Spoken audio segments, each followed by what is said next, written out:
तो दोस्तों आज हम फिर से आपके लिए लेकर आए हैं देश दुनिया की सभी ताजा बड़ी खबरें। फटाफट एक एक कर विस्तार से आज आपको बताएंगे, तो वीडियो को अंत तक जरूर देखें। दोस्तों वीडियो बनाने में हमें काफी मेहनत लगी है, तो वीडियो को दिल से लाइक कर दें। जहां दोस्तों पहली खबर में आपको बताएंगे कि सुप्रीम कोर्ट ने मोदी अमित शाह को लगाई फटकार, कहा कोरोना से मरने वाले लोगों को मुआवजा दे मोदी सरकार। जहां दोस्तों बड़ी अपडेट आ रही, बड़ी फटकार लगाई है। तो वहीं आपको बताएंगे दोस्तों कि उत्तर प्रदेश में चुनाव से पहले योगी को लगा आज एक और बड़ा झटका, बीजेपी नेता कुमार निषाद ने छोड़ी भाजपा।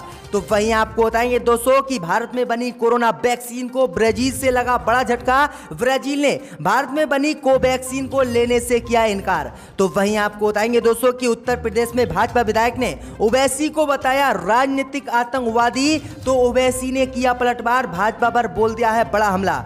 तो वहीं आपको बताएंगे दोस्तों कि पश्चिम बंगाल में ममता बनर्जी के डर से प्रदेश छोड़ भागे भाजपा नेता अब कर रहे हैं वापसी, टीएमसी को देने पड़ रहे हैं भाजपाइयों के वापसी के पैसे। तो वही आपको बताएंगे दोस्तों कि भारत में हिंदुओं का हुआ सबसे ज्यादा धर्मांतरण, लेकिन इससे आबादी पर नहीं कोई खास फर्क, सबसे ज्यादा क्रिश्चियन बने हिंदू। तो सभी खबरों को आपको बताएंगे दोस्तों, वीडियो को लाइक कर दें। इसी बीच बट दोस्तों अगली खबर की ओर, तो सुप्रीम कोर्ट ने मोदी अमित शाह को लगाई फटकार, कहा कोरोना से मरने वाले परिवारों को मुआवजा दे मोदी सरकार। जहां दोस्तों आपको बता दें ये बड़ी खबर सामने निकल कर आई दोस्तों कि सुप्रीम कोर्ट ने आज केंद्र की मोदी सरकार को कोरोना वायरस को लेकर कड़ी फटकार लगाई है। दरअसल आपको बता दें कि सुप्रीम कोर्ट ने कोरोना से जान गंवाने वालों को मुआवजा देने की मोदी सरकार से मांग की है और बुधवार को इस पर सुनवाई करते हुए फैसला सुना दिया है। सुप्रीम कोर्ट ने केंद्र की मोदी सरकार को निर्देश दिए हैं कि वह कोरोना से मरने वालों के परिवार वालों को तत्काल मुआवजे दे और 6 हफ्ते के अंदर दिशा निर्देश तैयार करे और हमें बताए कि कितना रुपया एक कोरोना मरीज की मौत पर सरकार परिवार वालों को दे रही है। दरअसल आपको बता दें कि पिछले हफ्ते ही सुप्रीम कोर्ट में एक याचिका मोदी सरकार ने दाखिल की थी और कहा था कि हम कोरोना से मरने वाले लोगों को 4 लाख रुपए का मुआवजा नहीं दे सकते।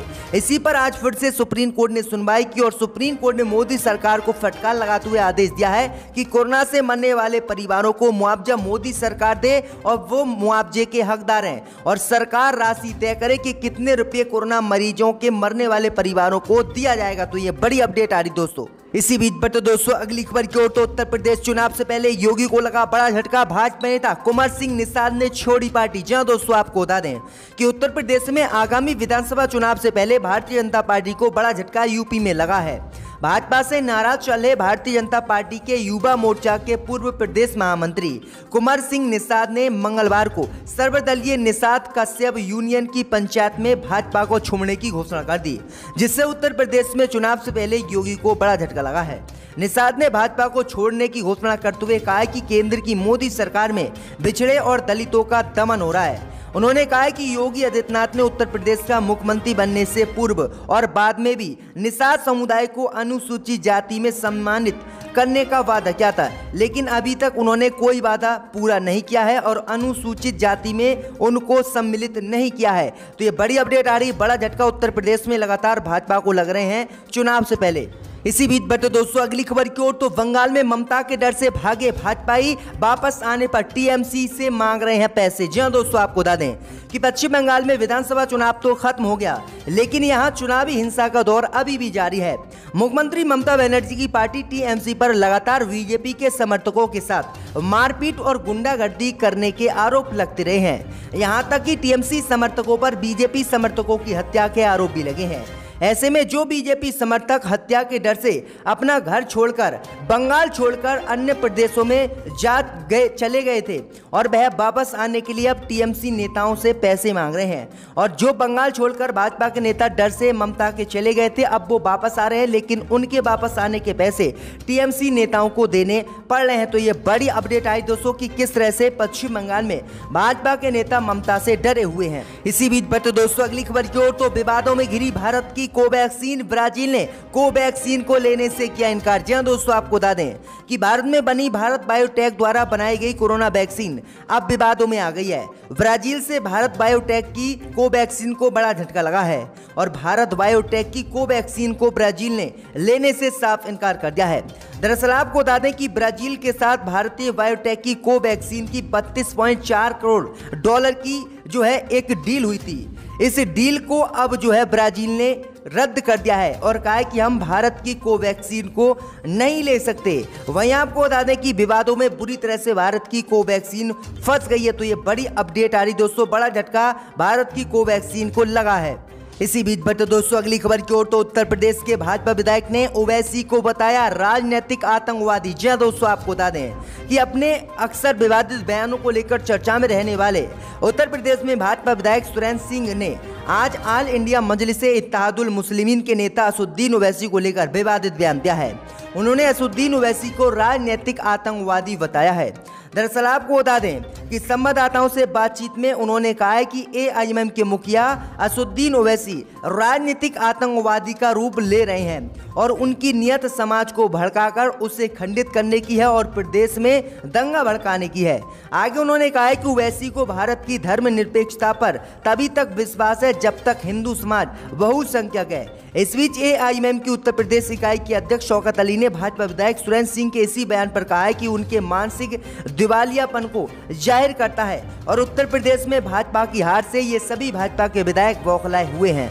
तो ये बड़ी अपडेट आई दोस्तों, विवादित बयान ओवैसी को लेकर दिया है। इसी बीच बढ़ते दोस्तों अगली खबर की ओर, तो शत्रुघ्न सिन्हा ने मोदी अमित शाह को दिया बड़ा झटका। कहा मैं नहीं छोड़ रहा कांग्रेस, भाजपा के साथ किया था मजाक। जी दोस्तों, आपको बता दें कि अभिनेता और कांग्रेस नेता शत्रुघ्न सिन्हा ने हाल ही में किए गए अपने मोदी समर्थित ट्वीट को लेकर आज सफाई दी है और भाजपा में लौटने की संभावनाओं को खारिज करते हुए भाजपा को बड़ा झटका दिया है। दरअसल आपको बता दें कि शत्रुघ्न सिन्हा ने कहा है कि मजाक के लिए ये टिप्पणी उन्होंने की थी, उनका पाला बदलने का कोई भी ऐलान नहीं है। शत्रुघ्न सिन्हा ने मोदी के लिए एक ट्वीट किया था जिसमें उन्होंने कहा था कि दुनिया में 4 तरह के दुखी लोग होते हैं, अपने दुखों से दुखी, दूसरों के सुखों से दुखी और दूसरों के सुख से दुखी और बिना बात खामाखा मोदी से दुखी। इस ट्वीट पर अब लोगों की ट्विटर पर प्रतिक्रिया आ रही थी कि जल्दी शत्रुघ्न सिन्हा कांग्रेस पार्टी को छोड़कर भाजपा में फिर से शामिल हो सकते हैं और कांग्रेस पार्टी के बाद शत्रुघ्न सिन्हा फिर से विधानसभा चुनाव लड़ सकते हैं। लेकिन अब शत्रुघ्न सिन्हा ने भाजपा पर यह बड़ा झटका देते हुए कहा है कि मैंने सिर्फ मजाक किया था, मैं कांग्रेस पार्टी को नहीं छोड़ा हूं। दरअसल आपको बता दें कि 2014 में कांग्रेस पार्टी से न होकर भाजपा से शत्रुघ्न सिन्हा ने बिहार से सांसद का चुनाव लड़ा था जिसमें उन्होंने जीत भी दर्ज की थी और 2019 के लोकसभा चुनाव में उन्होंने कांग्रेस पार्टी को ज्वाइन कर लिया था और भाजपा को इस्तीफा दे दिया था। तो ये बड़ी अपडेट आ रही दोस्तों। इसी बीच बढ़ते दोस्तों अगली खबर की ओर, तो यूपी गेट पर किसानों ने मचाया बवाल। भाजपा के प्रदेश मंत्री के काफिले पर किसानों ने किया हमला। जी दोस्तों, आपको बता दें कि तीनों केंद्रीय कृषि कानूनों को पूरी तरह से वापस लेने की मांग को लेकर दिल्ली यूपी के गाजीपुर बॉर्डर पर किसानों का प्रदर्शन जारी है। यहाँ पर चल रहे धरना प्रदर्शन के दौरान किसान प्रदर्शनकारी के उग्र होने की भी खबर आ रही है। ताजा मामला बुधवार सुबह गाजीपुर बॉर्डर पर हो गया है। जानकारी से मिली जानकारी के मुताबिक उत्तर प्रदेश के भाजपा प्रदेश मंत्री अमित वाल्मीकि के काफिले पर किसान प्रदर्शनकारियों ने हमला कर दिया। बताया जा रहा है कि भाजपा प्रदेश मंत्री अमित वाल्मीकि दिल्ली से गाजियाबाद आ रहे थे। इसी दौरान भाजपा कार्यकर्ता उनका स्वागत करने के लिए यूपी गेट पहुंच गए थे। यूपी गेट पर समर्थकों के स्वागत करने के दौरान किसान प्रदर्शनकारियों ने काफिले पर हमला बोल दिया। इस दौरान प्रदर्शनकारियों ने उन्हें काले झंडे भी दिखाए और जमकर उनका विरोध किया। इसमें झड़प भी हुई और भाजपा समर्थकों के साथ किसानों ने मारपीट भी की। तो ये बड़ी अपडेट आई दोस्तों, बुरी तरह से भाजपा अब उत्तर प्रदेश में फंसती हुई नजर आ रही है। किसान लगातार अपने आंदोलन को तेज करते हुए जा रहे हैं। इसी बीच बढ़ते दोस्तों अगली खबर की ओर, तो भारत में हिंदुओं का हुआ सबसे ज्यादा धर्मांतरण। जी हां दोस्तों, आपको बता दें कि भारत में धर्मांतरण को लेकर जारी सियासत के बीच पे रिसर्च सेंटर के हालिया सर्वे में सामने आया है कि भारत में सर्वाधिक धर्मांतरण हिंदुओं का हो रहा है। वहीं क्रिश्चियन समुदाय को इसका सर्वाधिक लाभ मिला है। सर्वे में शामिल 0.4% लोग पहले हिंदू थे जो धर्म परिवर्तन करके क्रिश्चियन बन गए हैं, जबकि सिर्फ 0.1% लोग पहले क्रिश्चियन थे और जो आज के समय में भी क्रिश्चियन हैं।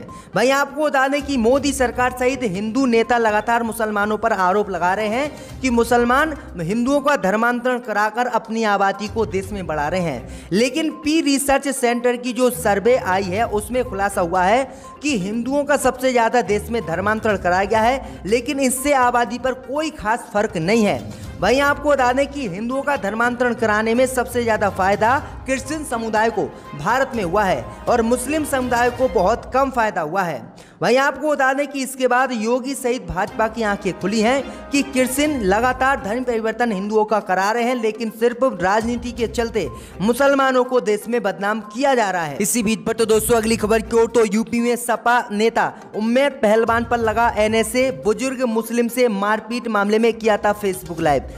जी हाँ दोस्तों, आपको बता दें कि उत्तर प्रदेश के गाजियाबाद में मुस्लिम बुजुर्ग के साथ मारपीट और दाढ़ी काटने के मामले में पीड़ित को साथ लेकर फेसबुक लाइव करने और मामले को सनसनीखेज बनाने के आरोप में उम्मेद पहलवान के खिलाफ एनएसए योगी सरकार ने आज लगा दिया है। योगी सरकार ने इसकी मंजूरी भी दे दी है। इस मामले में उम्मेद पहलवान पहले जेल में बंद हैं। पुलिस उप महानिरीक्षक अमित पाठक ने बताया कि आरोपी के खिलाफ मंगलवार को एनएसए की कार्रवाई हो गई। बहुत जल्द ही जरूरी औपचारिकता पूरी कर प्रवेश और कुल्लू के खिलाफ भी एनएसए की कार्रवाई हो जाएगी। तो ये बड़ी अपडेट आई दोस्तों। गौरतलब है कि 5 जून को अनूप शहर बुलंदशहर के रहने वाले बुजुर्ग अब्दुल समद के साथ मारपीट और दाढ़ी काटने की वारदात हुई थी। उसके बाद आरोपी उम्मेद पहलवान ने पीड़ित को साथ में लेकर फेसबुक लाइव कर मामले को सनसनीखेज बनाया था। यहाँ तक कि फेसबुक लाइव के दौरान आरोपी ने 2 समुदाय के बीच वैमनस्यता बढ़ाने और दंगा भड़काने की कोशिश भी की थी। उन्होंने इसे हिंदुओं के साथ अत्याचार ना बताकर मुसलमानों के साथ अत्याचार बताया था, जिसके बाद योगी सरकार ने अब उम्मेद पहलवान सपा नेता पर एनएसए लगा दिया है। इसी बीच तो दोस्तों अगली खबर की ओर तो बिहार में गिरेगी नीतीश सरकार, तेजस्वी बोले कभी भी कुछ हो सकता है बिहार में। जी हाँ दोस्तों, आपको बता दें कि बिहार में नेता प्रतिपक्ष तेजस्वी यादव ने कहा है कि 25 वर्ष के कार्यकाल में राजद ने अपने संकल्प और विचारधारा से कभी कोई समझौता नहीं किया है। लालू प्रसाद जी के साथ इतना सब होने के बाद भी पार्टी कभी नीतियों से नहीं डिगी। वहीं कई समाजवादी होने का दम भरने वाले भाजपा के आगे घुटने टेक चुके हैं। ये सीधा उनका हमला नीतीश पर था। तेजस्वी ने आरोप लगाया है कि कोरोना में सरकार सिर्फ फर्जी आंकड़ेबाजी के सहारे वाहवाही लूट रही है। उन्होंने सभी लोगों से वैक्सीन लेने की अपील की। आरोप लगाया कि सरकार एक 32 साल के लड़के से हारना नहीं चाहती, इसीलिए साजिश की गई है। उन्होंने कहा है कि कभी भी बिहार में सरकार नीतीश की गिर सकती है और कभी भी बिहार में चुनाव हो सकते हैं और बिहार में कभी भी कुछ हो सकता है। इसके लिए हम सबको तैयार रहना चाहिए। यानी तेजस्वी का सीधा इशारा नीतीश सरकार पर है कि बिहार में बीजेपी और जो नीतीश की गठबंधन की सरकार चल रही है वह गिर सकती है।